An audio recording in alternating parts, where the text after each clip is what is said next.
Hi friends, అందరూ నడుస్తూ నేనైతే బాగున్నాను. సో నాకైతే కర్ఫ్ వాయిస్ అయితే చేంజ్ అయింది. సో మేమైతే రోజు స్కూల్ నుంచి రాగానే ఎక్కడికైనా వెళ్తాం. సో ఈరోజు అయితే మేమైతే మిఠాయికి అయితే వెళ్ళాము. అక్కడైతే నేను ఇంకా ఒక చికెన్ పఫ్ ఇంకా కేక్ అయితే ఆర్డర్ పెట్టుకున్నాను. సో అదైతే వచ్చింది. సో టేస్ట్ అయితే నాకు చాలా బాగా అయితే అనిపించింది. సో మీలో ఎవరికైనా కేఫ్ ఇంకా చికెన్ పఫ్ ఇష్టం అయితే లైక్ చేయండి. చికెన్ అయితే ఇష్టం వాళ్ళు లైక్ చేయండి. కేక్ అంటే ఇష్టం వాళ్ళు సబ్స్క్రైబ్ చేయండి.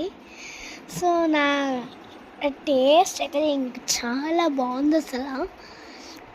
మీలో ఎప్పుడైనా మిఠాయికి వెళ్తే కామెంట్లో అయితే చెప్పండి. సో మీకు కూడా టేస్ట్ నచ్చింది అనుకుంటా. Bye, go like and subscribe.